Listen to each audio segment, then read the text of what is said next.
Procederemos a leer entonces Hebreos capítulo 8, versículos 10 al 13. Dice así: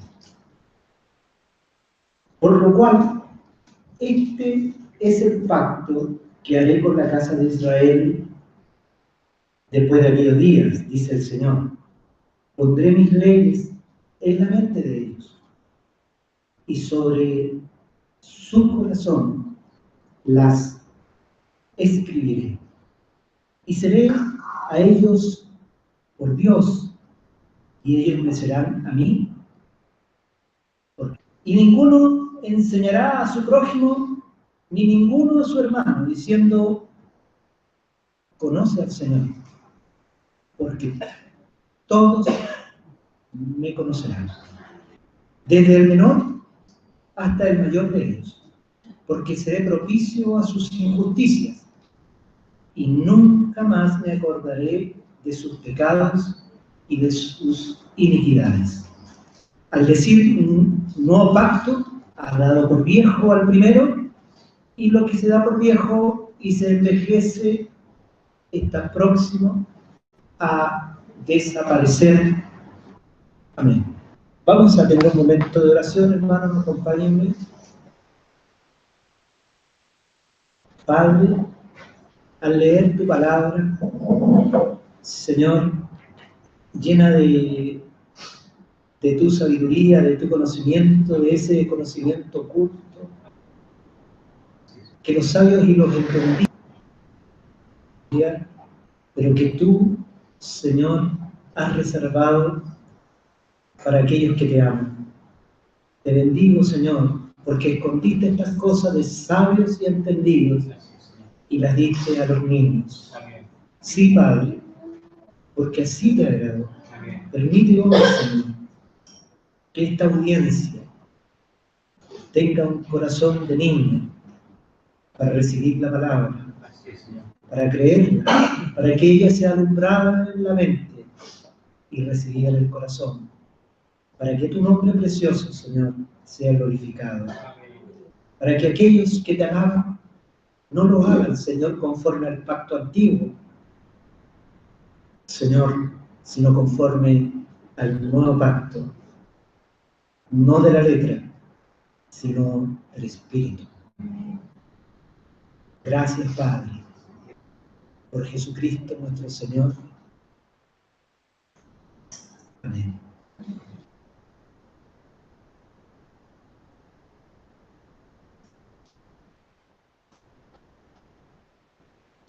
La palabra anterior, nosotros estábamos hablando acerca del nuevo pacto. Y nuestra conversación respecto al nuevo pacto era que el nuevo pacto tenía dos aspectos. Un aspecto era las leyes en su mente, en la mente nuestra, y el otro aspecto era su ley en el corazón.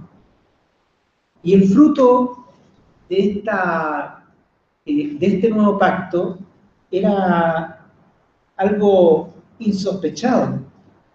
Dice: todos me conocerán. Y nadie podrá decir a su hermano: conoce al Señor.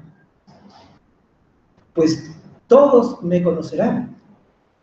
Hermanos, qué misteriosas son esas palabras, y también qué mal interpretadas han sido a través de la historia del cristianismo, ¿no? Cuando hay personas que creen que no pueden aprender nada.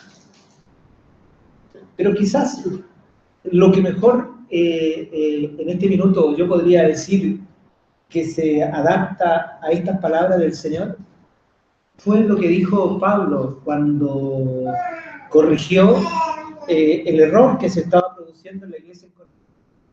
Y les dice: yo sembré, Apolos regó, pero el crecimiento lo da el Señor. Y ahondando sobre este punto, también las palabras que el apóstol Pablo dirige a sus a sus compañeros de raza. Pablo, recuerden ustedes, era judío, de la tribu de Benjamín. Y él, hablando de Israel, dice que hasta el día de hoy, cuando leen la Escritura, dice que tienen un velo puesto delante de sus ojos. Y ese velo les impide ver el final, el fin de la ley, o sea, el fin de la Escritura, el fin del mandamiento de Dios escrito.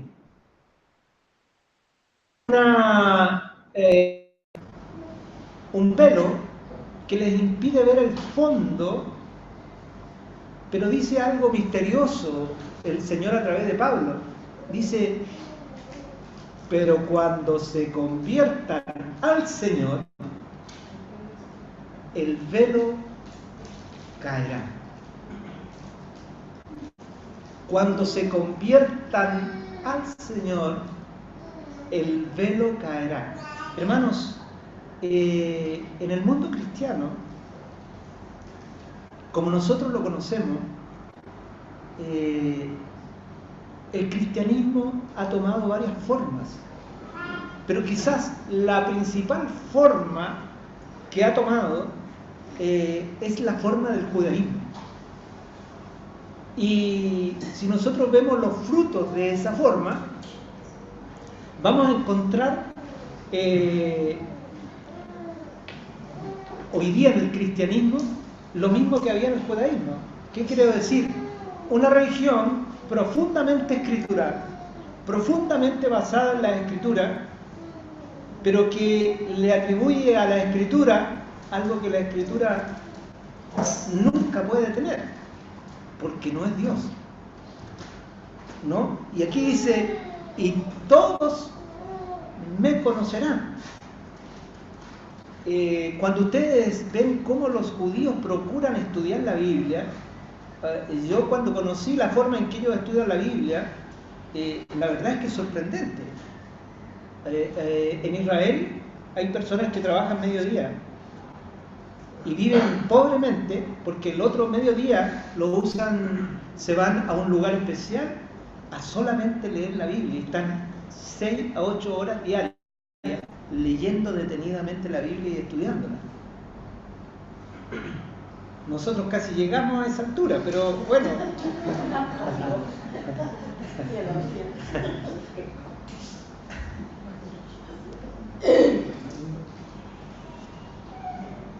Pero miren lo que dice Pablo. Dice que a pesar de que el estudio, ese estudio minucioso de la Biblia, dice que hay un velo puesto ante sus ojos. Y dice que ese velo puesto delante de sus ojos le impide ver el fondo de lo que la Biblia habla o quiere describir. Y aquí en el pacto dice, y todos me conocerán. ¿Y a qué me refiero? Cuando la Escritura dice, pero cuando se conviertan al Señor, hermanos, nos está dando el parámetro de lo que significa una persona convertida al Señor. Hay muchas personas que siguen el cristianismo como el judaísmo. ¿Qué quiere decir? Con muchos conceptos cristianos.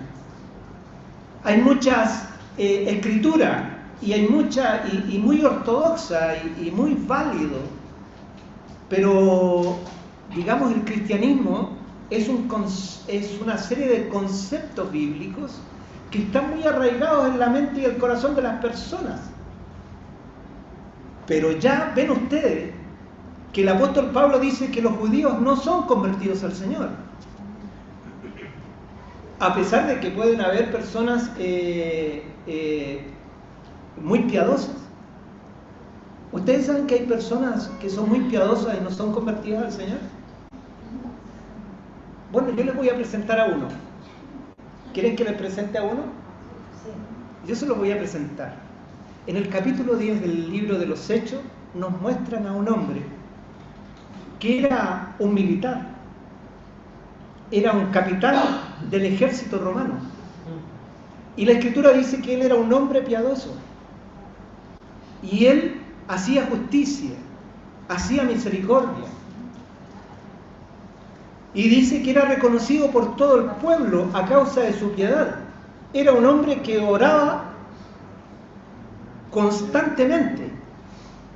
Miren que era piadoso. Ya lo hallo parecido a nosotros, ¿no? Tan buenos para orar. Entonces, hermanos, miren, este hombre se llamaba Cornelio. Y Cornelio era un hombre temeroso de Dios. Conocía las Escrituras, hacía justicia, y la Biblia dice que era piadoso. Pero mi pregunta es hacia ustedes: ¿él era convertido al Señor? Pregunto por acá, hermanos, ¿Cornelio era convertido al Señor? Pero hermano, era un hombre piadoso. Hermano, era un hombre que oraba, leía la Biblia, hacía justicia, buscaba al Señor. Pero hermanos, Cornelio no era convertido al Señor. Hay personas que son piadosas. El hermano aquí me menciona a Job, y yo creo que probablemente también. A veces nosotros somos personas piadosas y amamos al Señor, y el Señor nos conoce, pero no somos convertidos al Señor.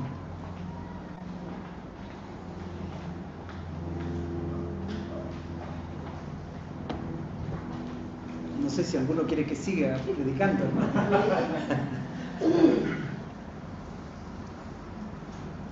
¿Qué es lo que marca la conversión al Señor? ¿Cuándo tú puedes decir que eres convertido al Señor? Y yo les quiero mostrar el caso de Cornelio. Hermanos, ¿cuándo Cornelio se convirtió al Señor? A lo mejor hizo un ayuno de 10 días, de 20, y luego de eso se convirtió al Señor. Hermanos, miren, les quiero contar lo que sucedió. Y si ustedes, esto que les voy a contar, usted lo quiere respaldar, tiene que abrir su Biblia en el capítulo 10 del libro de los Hechos, y usted va a conocer esta historia, que usted no la busque, en la casa la busca, y que yo se la voy a relatar. Un día este hombre piadoso está orando al Señor, está pidiéndole, y yo creo que ese hombre le pedía revelación, le pedía que él lo quería conocer, ¿no? Y la Escritura dice que se le apareció un ángel. Y el ángel le habló lo siguiente, le dijo: manda a llamar a un hombre que se llama Simón, y que le dicen por sobrenombre Pedro. Pedro no era el nombre, sino era el apodo. ¿Quién le había puesto el apodo? El Señor. Y Pedro significa piedra, ¿no? Entonces, y el ángel le dijo dónde estaba. Él está en la ciudad de Jope y está alojado en la casa de un tal Simón curtidor que está a la orilla del mar. ¿Qué les parece? El Señor muy exacto le dio la dirección donde estaba Simón Pedro. Cuando tiene esa visión, muy sorprendido, Cornelio manda a buscar a Pedro, y manda a un... En el ejército se usa mucho que los que tienen jinetas tienen... ¿Cómo se llama eso los que hicieron el servicio militar? ¿Subalterno? El subalterno, pero se usa un nombre para aquellos que ayudan a los... como paje, tiene como un ayudante, ¿no? Los capitanes en el ejército tienen ayudantes que son de los mismos conscriptos. Una ordenanza. Esa es la palabra. ¿Ah? No sé por qué tú sabes, pero... Porque veía a Dios al séptimo de niño. Ya. En el ejército se estila que los rangos, digamos, de autoridad en el ejército tienen ordenanzas. Y él mandó a su ordenanza con 2 empleados más de la casa, y los mandó a buscar a este que no conocía, pero que el ángel le había dicho que lo fuera a buscar. Hermanos, y partieron. Ellos estaban en un lugar que estaba distante del lugar, eran varias horas caminando, ¿no? Tenían que caminar varias horas. Jope es una ciudad marítima y el lugar donde pasó esto también era marítimo, era en Cesarea, que es junto al mar. Cesarea de Filipo estaba en la cordillera y esta Cesarea estaba en el mar y quedaba distante algunos kilómetros, entonces había que caminar bastante. Y cuando envió a los empleados, dice que Pedro estaba en la azotea porque le vinieron dos cosas, hermanos. Él tuvo necesidad de dos cosas. La primera cosa que le sucedió era que él tuvo la necesidad de orar. ¿Ven? Que lo que les pasa a ustedes de Dios, ¿ah? Esa necesidad urgente que tienen de orar. Eso le pasó a Pedro. Lo primero que le pasó es que tuvo necesidad de orar. Y entonces él se fue a la azotea de la casa para hacer su oración. Pero también le pasó que tuvo hambre. ¿Sabe lo que significa eso? Que Pedro era igual que nosotros. ¿No es cierto? ¿A usted, hermanito, le da hambre de repente?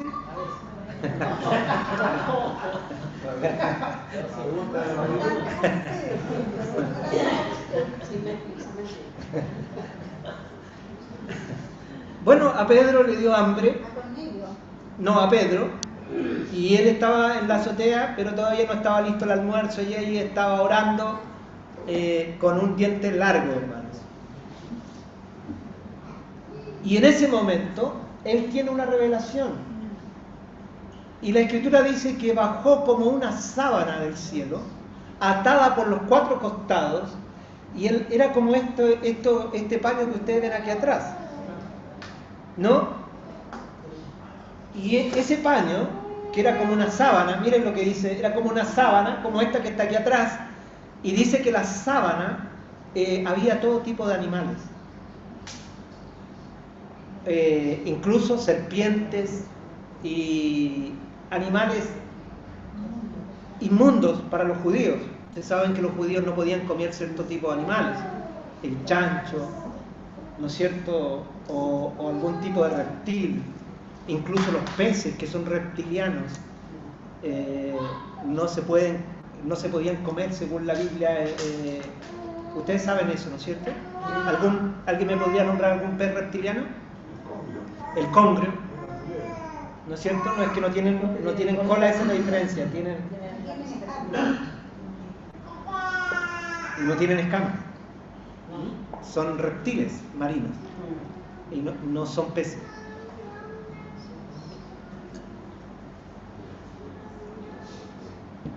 Bueno, y entonces la voz, la sábana venía junto con una voz, y la voz le dijo: Pedro, mata y come. Y Pedro contestó a la voz, le dijo: ninguna cosa común o inmunda ha entrado nunca a mi boca. Miren, ninguna cosa común o inmunda ha entrado jamás a mi boca. Y 3 veces vino lo mismo, y 3 veces Pedro insistió, y la voz le decía: no llames tú común o inmundo lo que yo he limpiado. En eso estaba Pedro cuando llegan las visitas a preguntar por el tal Simón Pedro, ¿no? Y cuando llegan las visitas, miren, nuevo pacto. Abre tu oído, pueblo santo. Este es el nuevo pacto. Vienen 3 personas a buscarte. No tengas temor de ir con ellos. ¿Quién les habló? ¿Quién le habló a Pedro eso? Dice: y el Espíritu le habló. Miren lo que dice: y el Espíritu le dijo. Y en otra parte, la Escritura dice: y el Espíritu es el Señor. Entonces, miren lo que es el nuevo pacto. Pedro andaba en el nuevo pacto. Entonces, el nuevo pacto, el Espíritu le habló al corazón y le dijo: no tengas temor de ir con estos hombres. Y la respuesta que Pedro se dio a su intelecto es lo siguiente: no llames tú como uno inmundo a lo que yo he limpiado. Él se dio cuenta en ese momento que Dios había limpiado a los gentiles. ¿No? Es lo primero que él vio.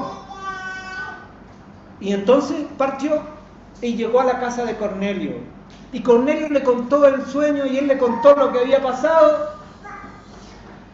Y le dijo, el Señor me mandó, el ángel me dijo que te llamara y aquí estoy. Bueno, y Pedro le dijo, ¿qué quieres que haga?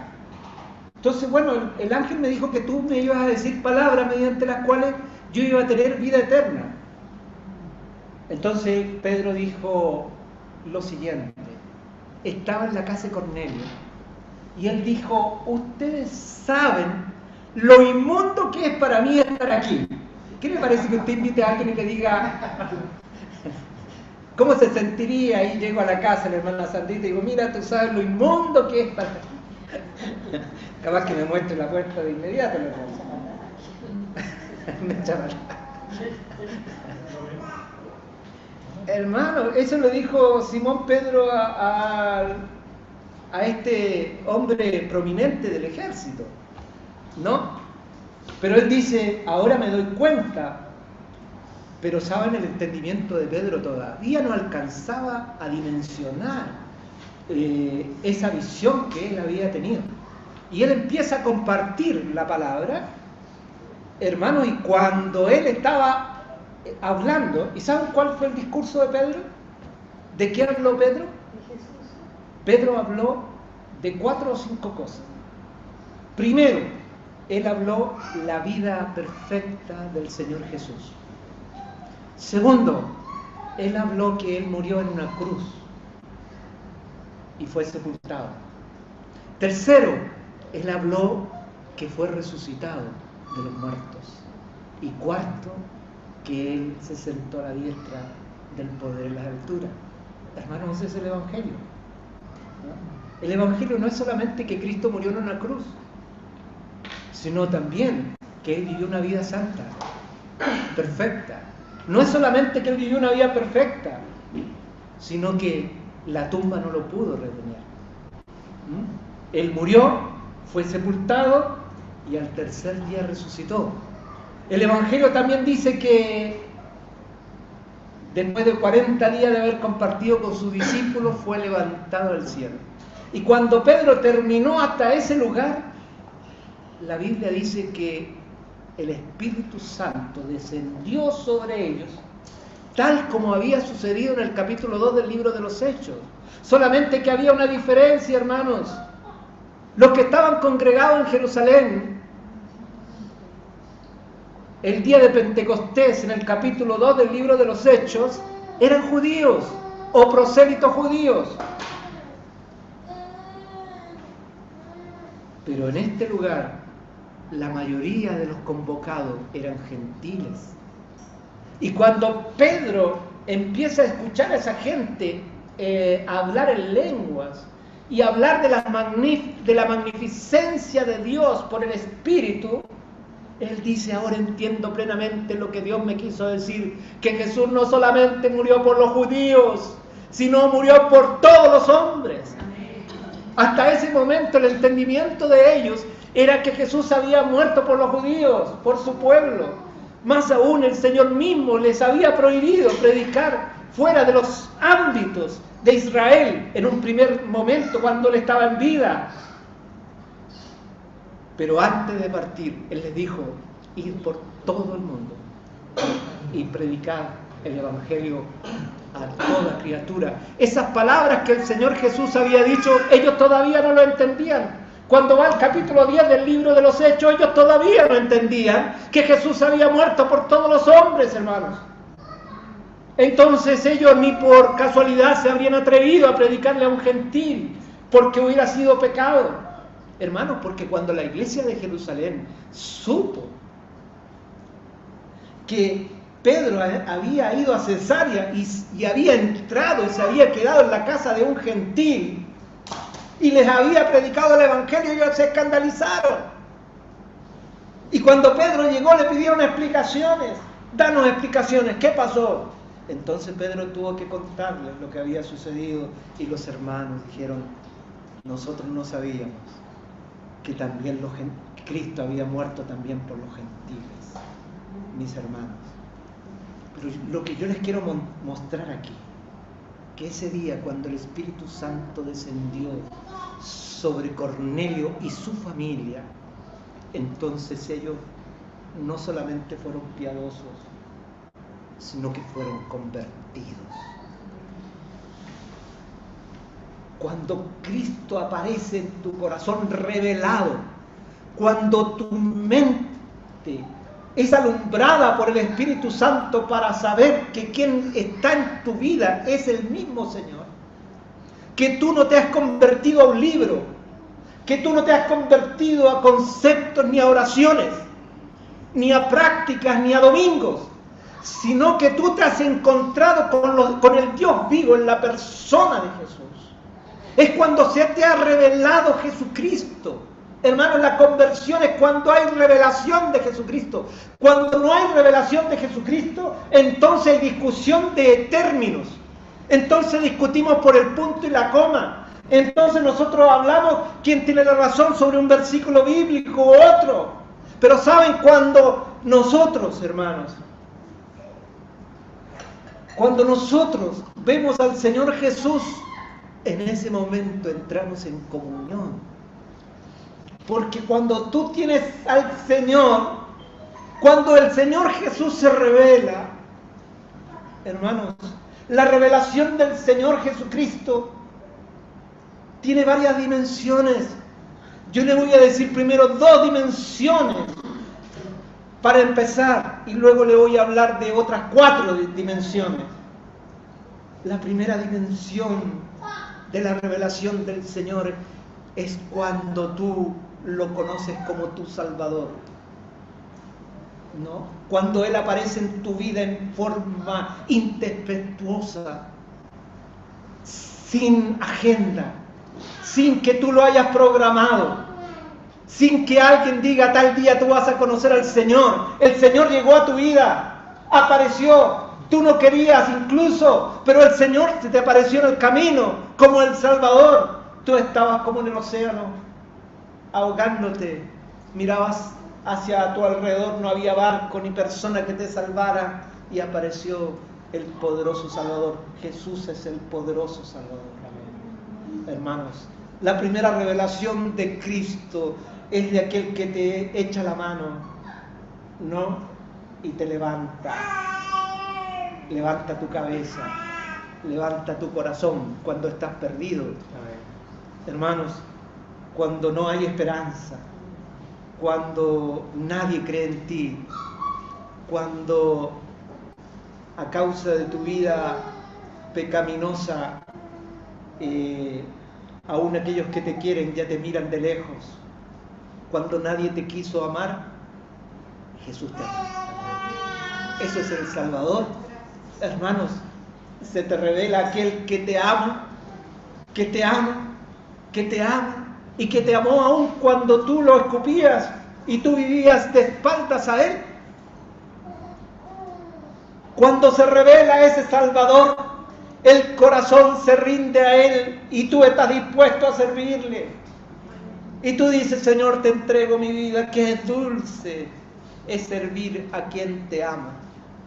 Entonces tú empiezas a conocer a Jesús de una manera distinta. Él ya te ha salvado, pero cuando tanta bondad toca tu corazón y tu vida, entonces tú descubres que ese que te salvó es Señor de vivos y muertos. Y te das cuenta que Jesús es tu Señor. Y la verdadera piedad, hermanos, consiste en caminar con tu Señor y que nada en tu vida está fuera de la esfera del gobierno del Señor. Y aquel que vive una vida piadosa es la de aquel que no hace nada sin consultarle a su Señor. Entonces usted ahí entiende lo que significa la fe sin obra es muerta. Porque cuando hay una situación difícil en tu vida o fácil, tú tienes un Señor. Ese Señor no está en el cielo solamente, aunque sí está sentado a la diestra del poder en las alturas. sino que ha venido a habitar a tu corazón. Tu Señor está en tu corazón. Entonces, hermanos, tú empiezas a consultarle porque te das cuenta que Dios te dio un ámbito de responsabilidad. Todos nosotros tenemos un ámbito de responsabilidad. Y nosotros tenemos dos: aquellos que se nos ha revelado el Señor y que nos hemos convertido, o sea, se nos ha revelado Jesús como Salvador y Señor. Tenemos una responsabilidad ante Dios. ¿Y saben cuál es esa responsabilidad ante Dios?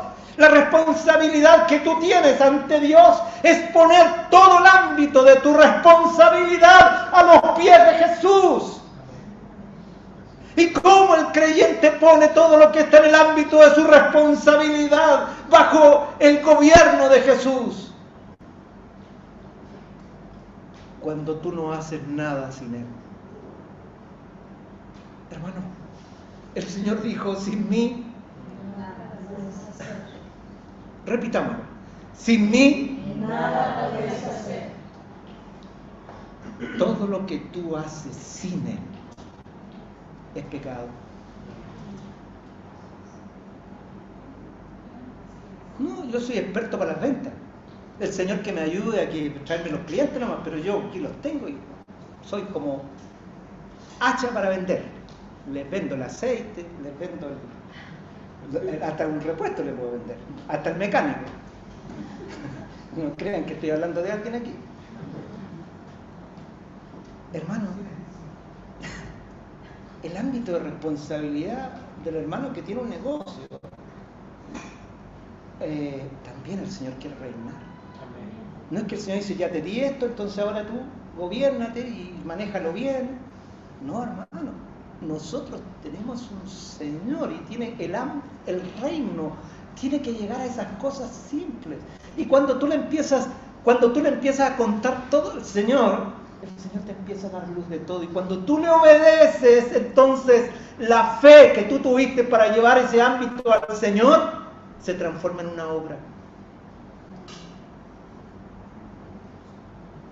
El otro día estaba conversando con la hermana Rosalinda, la vez anterior, y me dijo que había llegado a Londres y lo primero que se encontró fue con un comunicado de su jefatura diciendo que en vez de 4 días de turno le iban a dar 2. Y ella me dijo: estoy en un problema serio porque yo vivo con 4 y me dijeron que me iban a dar 2. Pero sabe, hermano, confío en el Señor y llevo todo al Señor. Hace 3 días hablé con la hermana y me dijo: hermano, esa semana que tenía 2 días, providencialmente la persona que da los turnos estaba con el libro abierto cuando yo llegué y me llamó y me dijo: mira los turnos, escoge. Y a los 2 turnos que tenía le dio 2 medios turnos y un turno completo.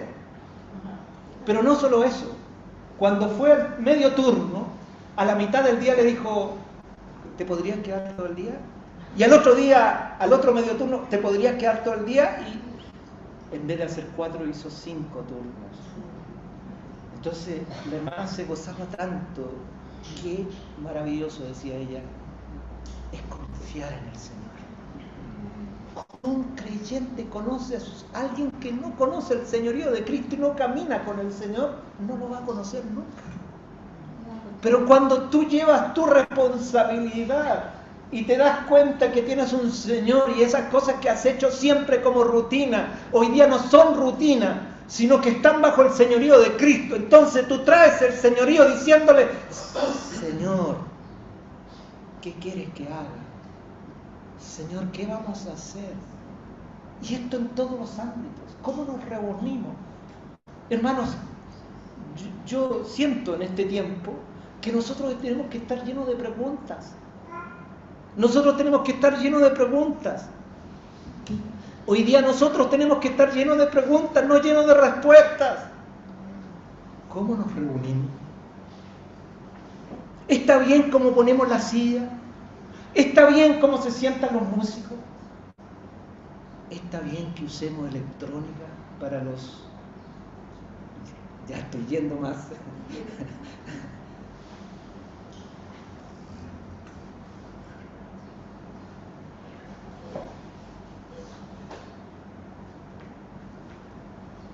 ¿Saben por qué, hermanos? Porque Jesucristo es el Señor.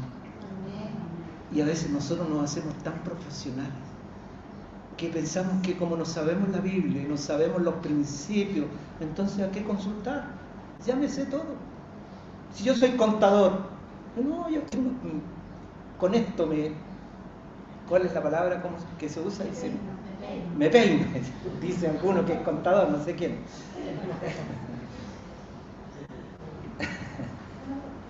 Hermano, pero cuando tú le dices al Señor, no me voy a peinar, te necesito, Señor, ¿qué hago aquí? ¿Qué hago con este cliente? ¿Qué hago con esta situación? ¿Qué hago con estos números? ¿Qué hago con esta responsabilidad? ¿Qué hago con el jefe? Difícil, ¿no? No estoy hablando de hermanas de Geo, no sé cuánto, de... excluyendo a las hermanas de Gesticó.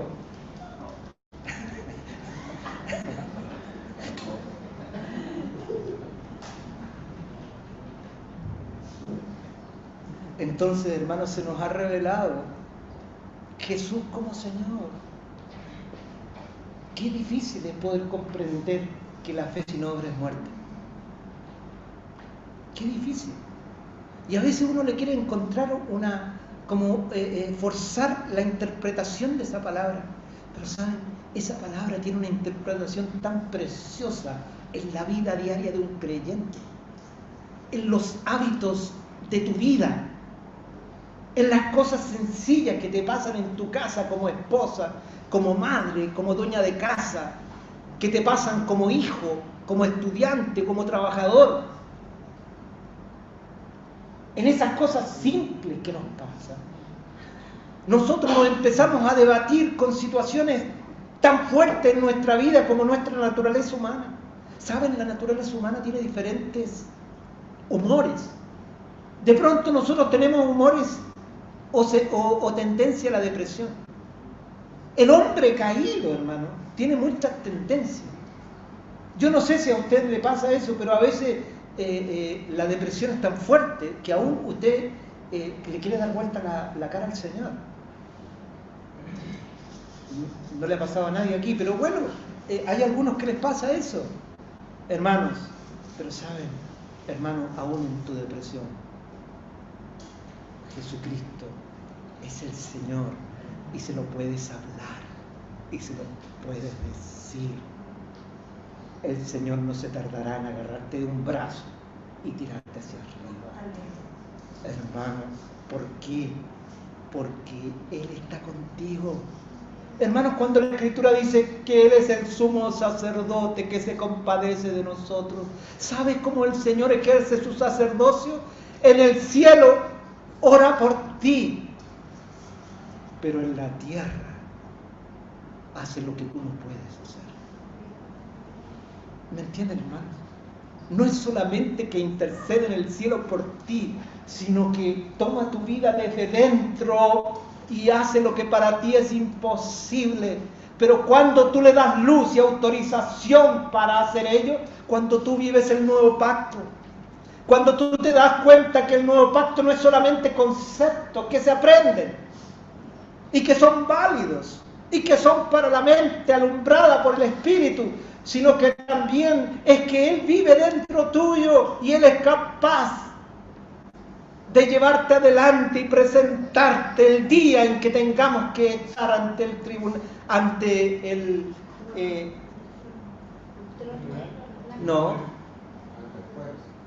ante el Señor Jesucristo, el tribunal de Cristo. El trono blanco es para los incrédulos, pero nosotros vamos a estar en el tribunal de Cristo, a pesar de tus depresiones, a pesar de tus tendencias. Hay un poderoso dentro tuyo. En esto consiste el nuevo pacto, hermanos. Miren lo que hizo Pedro. Pedro que le decía lo escrito: no te juntes, ni vayas, ni comas con los gentiles, no entres a su casa. ¿Quién había hecho eso? Dios le había hecho. La Escritura estaba llena de esos pasajes donde Dios le prohibía a los judíos tener relaciones con los pueblos vecinos. Pero cuando él anduvo en el nuevo pacto, el Espíritu le dijo: anda, entra, habla. ¿Se dan cuenta cómo nosotros estamos en el nuevo pacto? ¿Se dan cuenta cómo es la conversión al Señor? Si solamente tú conoces conceptos de Cristo, si solamente tú has escuchado de un Cristo histórico, o de un Cristo vivo, pero que no tiene que ver contigo, entonces tú no eres convertido al Señor.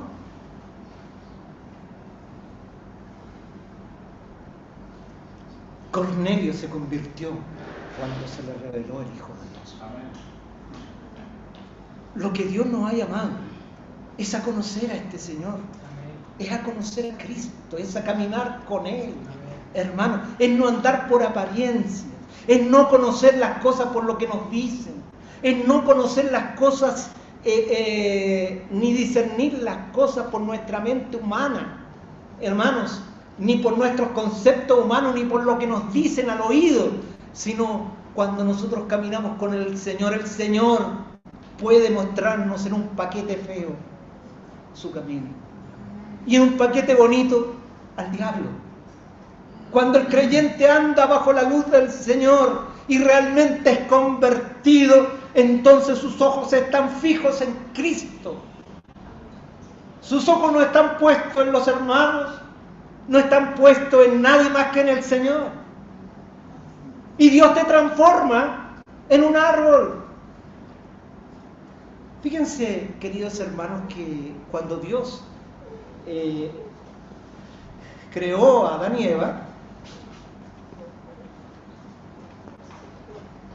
entonces Él los puso en el Edén. ¿Se acuerdan lo que había en el Edén? En el Edén había árboles. ¿Se acuerdan? Y el mandamiento de Dios a Adán era que se alimentara de esos árboles. Hoy día en la iglesia Dios nos ha puesto en Cristo. ¿Y saben cuáles son los árboles? Yo les quiero mostrar los árboles en este huerto bendito. El Edén es una figura de Cristo mismo, pero los árboles son ustedes. Cuando un creyente está unido a la vida, cuando un creyente está recibiendo la savia de ese Cristo vivo al cual está convertido, entonces se transforma en un árbol para bendecir a sus hermanos. Ese creyente que muchas veces estuvo débil, se deprimió, le costó caminar, pero que hoy día se ha afirmado, está llamado a ser un árbol frondoso, lleno de frutos, a los cuales nos podamos acercar y comer de ellos. Disfrutar de Cristo a través de los creyentes. Hermanos, Dios está queriendo la madurez del pueblo. Dios quiere que el ego sea crucificado. ¿Con qué objeto? Que fluya la savia de Cristo a través de los miembros del cuerpo y cada hermano se transforme en un árbol. Que no juguemos a la religión y vengamos a las reuniones solamente para escuchar a alguien hablar, hermanos, sino que nosotros mismos seamos árboles, que bendigamos al cuerpo de Cristo. Amén. Dios nos necesita para eso. La iglesia no es un hombre predicando, sino que son árboles que se bendicen unos a otros, del cual nosotros tenemos que comer y alimentarnos hasta llegar a la plenitud de Cristo. Tú eres ese árbol, pero hermano, ese árbol no puede crecer si no está convertido. Hay que estar convertido al Señor, hay que verlo, a Jesús. Hay que tener una revelación del Señor Jesucristo para ello. Y luego que los dones empiecen a fluir. ¿Saben por qué? ¿Saben el momento más peligroso de una persona que sigue al Señor? Es cuando empieza a manifestarse en él los dones del Señor. Aunque ustedes no lo crean, es así. Porque si los ojos de esa persona no están puestos en Cristo, si no ha visto al Señor Jesucristo como una realidad en su vida y como realmente la carrera, el diablo le empieza a decir al oído: qué bonito eres. Mira, y aquí no hay ninguno como tú. Lo superas a todos. ¿Te has fijado? Y te empieza a poner el traje del don.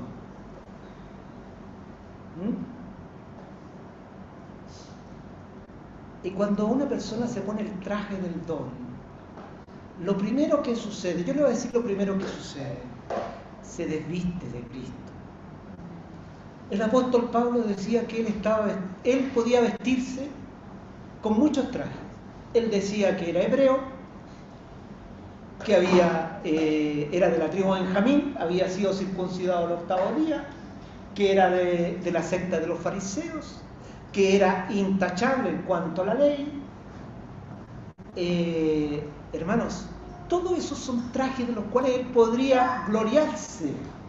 Pero el apóstol Pablo, hermanos, él dijo: todos estos trajes son basura para mí, porque quiero ser hallado en Cristo, no teniendo mi propia justicia, sino aquella que viene por la... ¿Qué es lo que estaba diciendo Pablo? Yo me quiero vestir solo de Cristo, y si yo me visto de algún don, aunque lo tengo, aunque Pablo era apóstol, hermano, era un apóstol de Jesucristo, pero ¿saben cuál era la característica de los apóstoles? Nunca se vistieron de ese traje, nunca dijeron: aquí vengo yo, el tremendo y maravilloso Pedro o Pablo. Nunca dijeron eso. Ellos se vistieron de una cosa: solo soy de Cristo, nada más.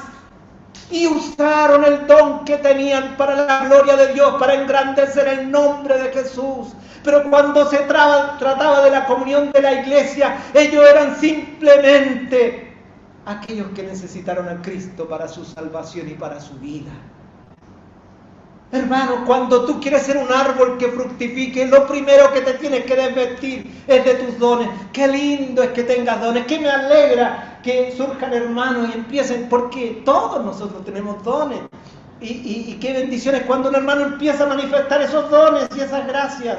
Pero cuidado, no te vistas de ellos. Vístete de Cristo. Siempre. ¿Sabes lo que va a suceder? El árbol va a empezar a crecer fuerte y se van a empezar a alimentar los demás de ti. ¿Qué te parece, hermano? O sea, lo primero es estar convertidos. Ahora quiero profundizar un poco de lo que significa esta realidad de la revelación de Cristo. Lo primero que sucede con un creyente, hermano, que se ha convertido, es que ha salido de dos cosas: del temor y la vergüenza. ¿Qué quiero decir con eso? Que sus pecados han sido perdonados y que no está solo. ¿Qué les parece? O sea, que ha vuelto a la comunión con Dios. Y Dios no lo acusa de ningún pecado. Dios te ha perdonado. Lo primero que tienes que saber es que el Señor te ha perdonado. En eso consiste lo que ha hecho el Salvador contigo. No me acordaré más de sus iniquidades. Y a veces nosotros nos acordamos. Y lo que produce la culpa, hermanos, por acá, ¿saben? Lo primero que produce la culpa es que tú te quieres esconder. Lo primero que produce la culpa es que te quieres quedar en la casa. Es que te quieres esconder. Es natural, eso hizo Adán, se escondió. Y lo segundo, se tapó. ¿Cuándo tú puedes ver a una persona? ¿Cuándo tú quieres ver a una persona que no está viviendo la realidad de su perdón y de su caminar con Dios? Hermanos, cuando una persona está vestida de justicia propia. Porque esas hojas de higuera con las cuales Adán y Eva se vistieron no son nada más ni nada menos todas aquellas cosas que quisieron tapar después de haber abandonado a Dios. Y ellos se taparon diciendo, en el fondo no soy tan malo. Doy al hogar de Cristo, le doy a las carmelitas descalzas, hago mucha misericordia. Todas esas cosas, hermanos, o cuando tú te empiezas a comparar, gracias que no soy como el hermano Luis. ¿Me entiendes? Todas esas cosas son asquerosas, hermano, porque manifiestan que todavía me estoy tapado de hojas. Hermanos, despojémonos de la hoja de higuera. Y sabes, cuando tú te despojas la hoja de higuera, tú sabes que no le has ganado a nadie, que eres un pecador perdido, que no tenés ninguna oportunidad, hermano. Amén. Pero solamente estás cubierto por el amor de Dios que te perdonó. ¿Te fijas? Cuando tú andas tratando de establecer que eres mejor que el de al lado, gracias que no soy como el Alan, todas esas cosas, lo único que estás diciendo, ¿no es cierto?, está diciendo que todavía las hojas de higuera le llaman. Hermanos, despojémonos de todo eso para vestirte de Cristo, de su perdón. ¿Y por qué necesitaste perdón? Porque eras un angelito del cielo, una persona tan buena, tan maravillosa, o eras un pecador. Y como eras un pecador, entonces Él te perdonó, hermano. Él te perdonó y su perdón es absoluto, es completo. ¿Cómo el diablo ocupa la acusación, hermano? ¿Cómo el diablo quiere que nuestros pecados sean constantemente traídos a la palestra? Cuando alguien usa la culpa para descalificar a otro hermano, qué miserable es eso, hermano. Qué miserable, porque es alguien en las manos del diablo, en las manos de Satanás, para destruir la obra del Señor. ¿Tú has pecado? Yo también lo he hecho, pero quiero confesar y decir que Él me ha perdonado. Glorioso es el Señor. Y qué bendito es que nosotros lo confesemos, hermano, y lo digamos.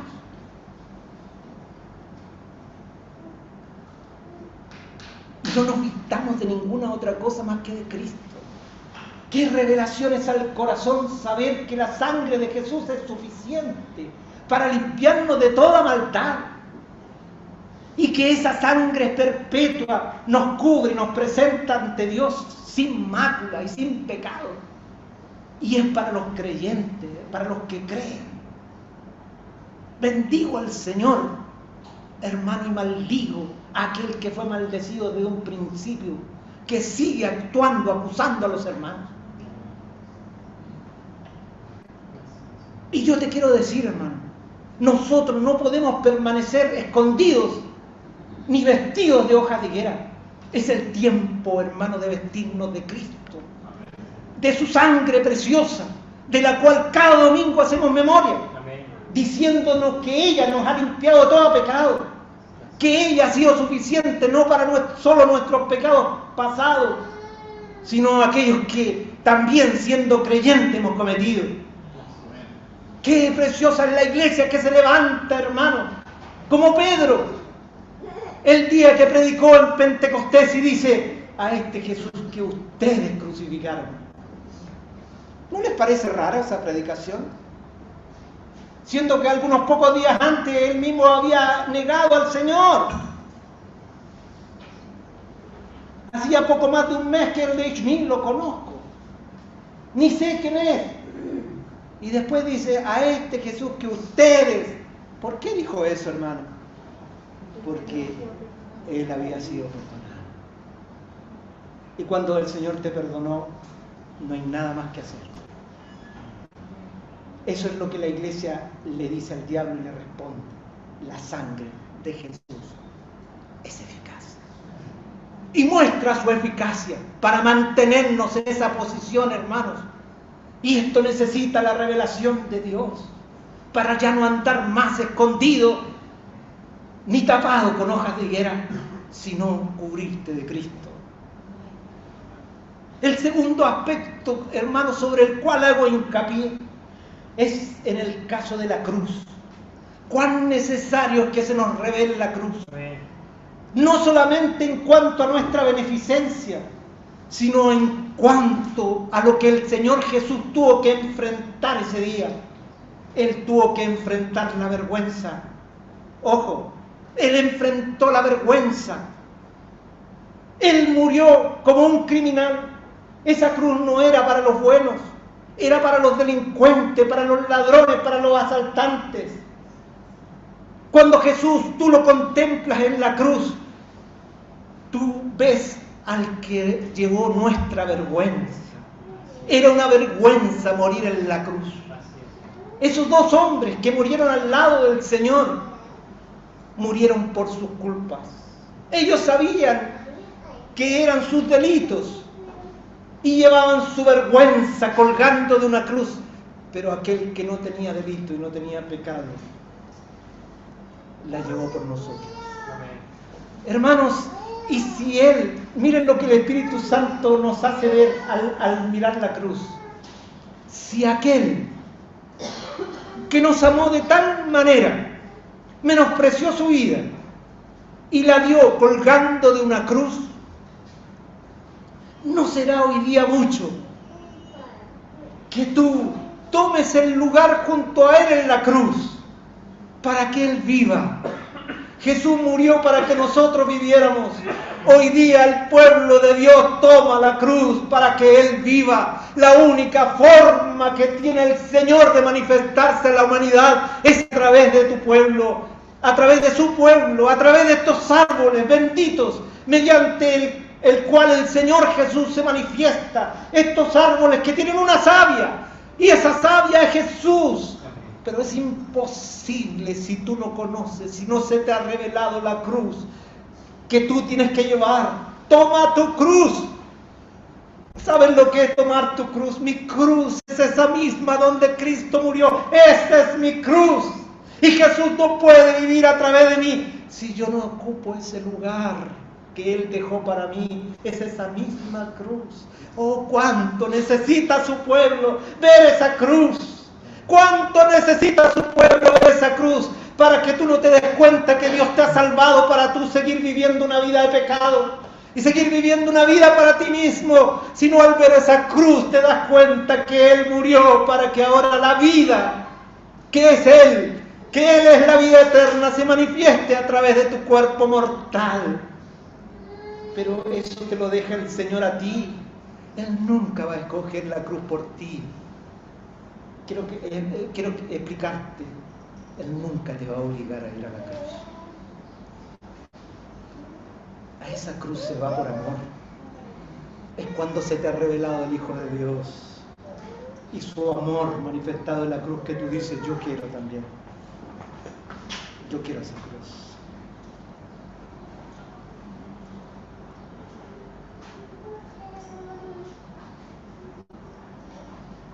¿Tú quieres esa cruz? O que el Espíritu Santo nos hable. Os ruego en este momento que el Espíritu Santo abra nuestros ojos para ver a ese Cristo crucificado por nosotros. Si tú nunca lo ves, nunca te podrás consagrar a Él. Nunca te podrás ver muerto juntamente con Él. Hermanos, la siguiente revelación del Espíritu tiene que ver con la primera. Hace algunos años atrás murió mi madre, a la cual me unía un profundo sentimiento de amor, de cercanía y de simpatía.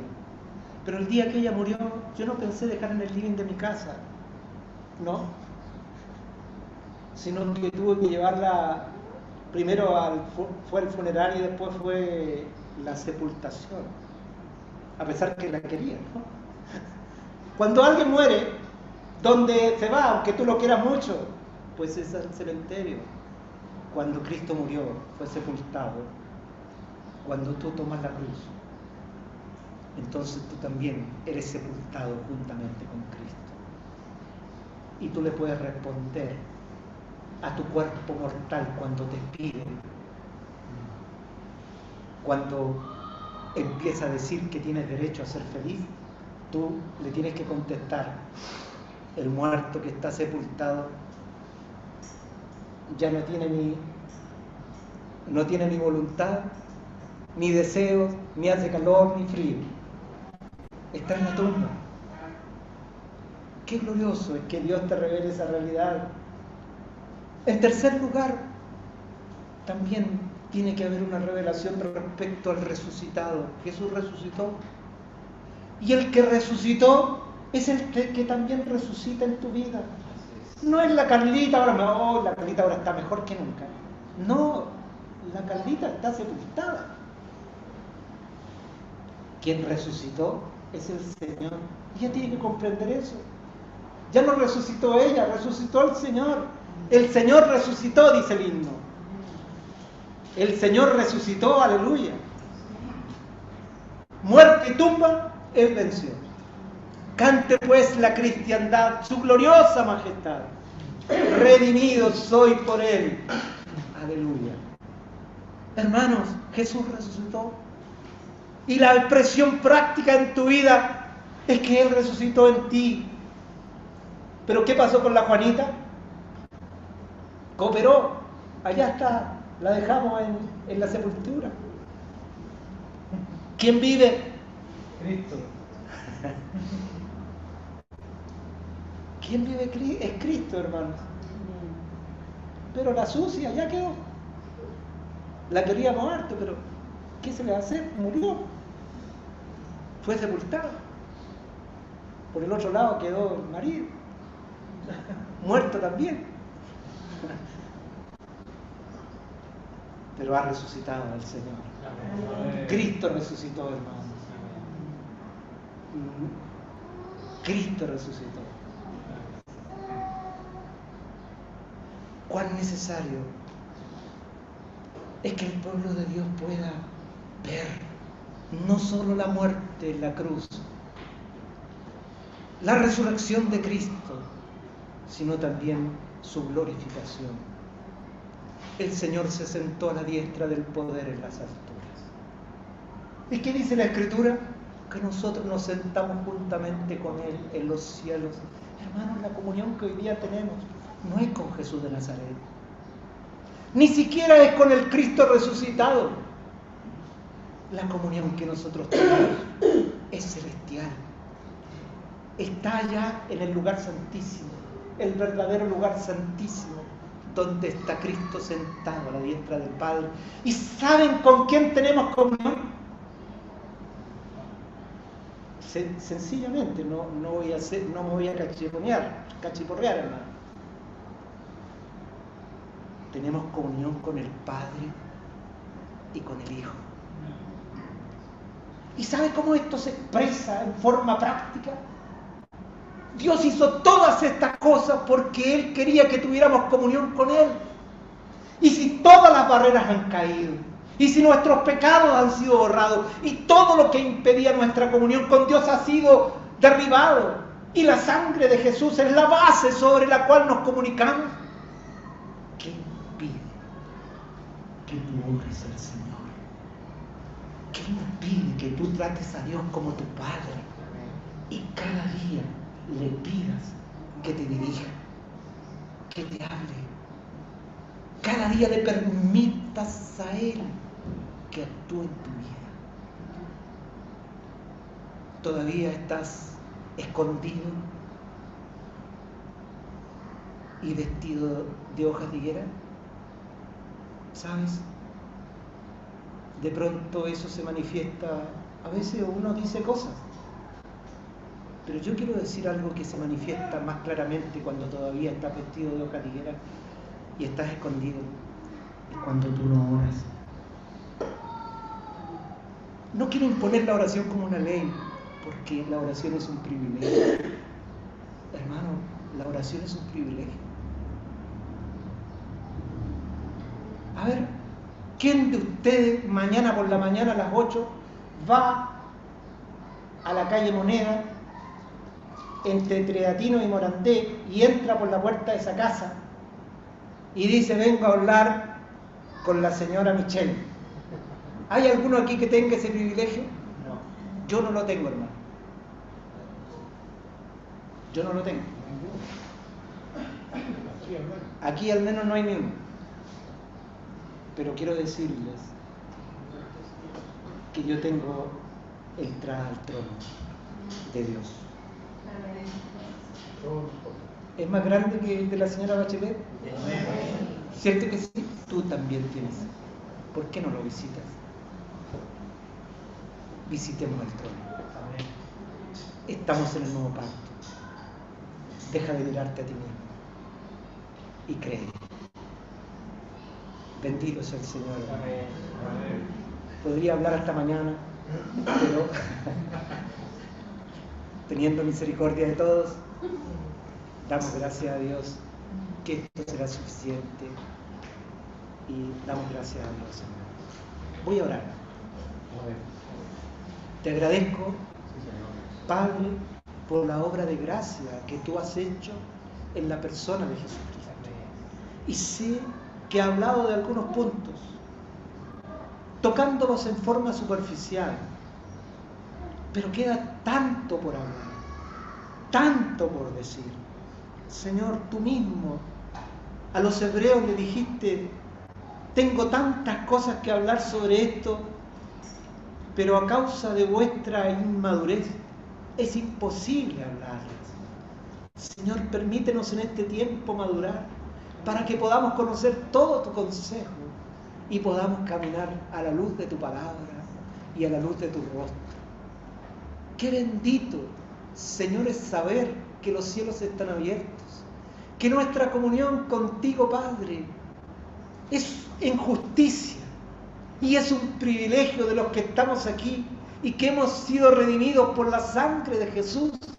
Tenemos acceso confiado al trono de tu gracia y más aún encontramos oportuno socorro frente a nuestras necesidades diarias.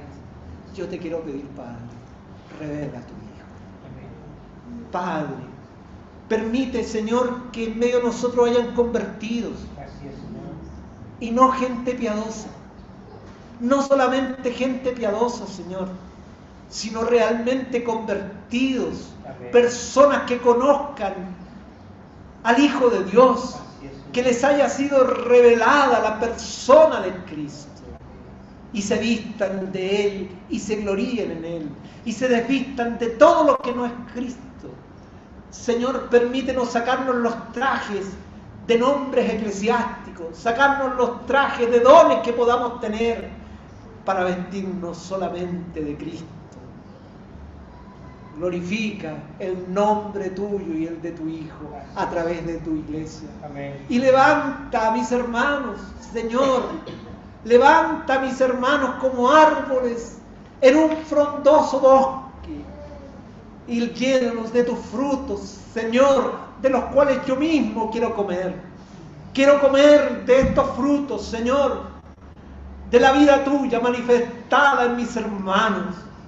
Quiero alimentarme de estos frutos, Señor, en este bosque maravilloso, de aquellos que han decidido ya no vivir para sí, ya no tener un nombre ni querer resaltar entre los hermanos por sus miserables dones o talentos, sino aquellos que solamente quieren expresar a Cristo a través de sus cuerpos mortales, aquellos que se van transformando en la comunión con Cristo, en esa fijación de los ojos en Cristo, mientras el Espíritu va haciendo una obra de transformación en nuestra alma. Nuestra alma se empieza a parecer al Señor. Haz tu obra profunda en tu pueblo. Señor, te doy gracias por las tribulaciones.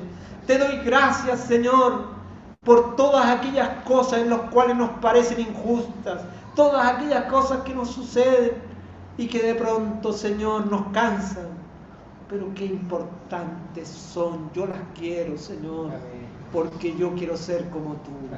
Señor, Señor, revélate a nuestras vidas. Revela a tu Hijo. Amén. Glorifícate.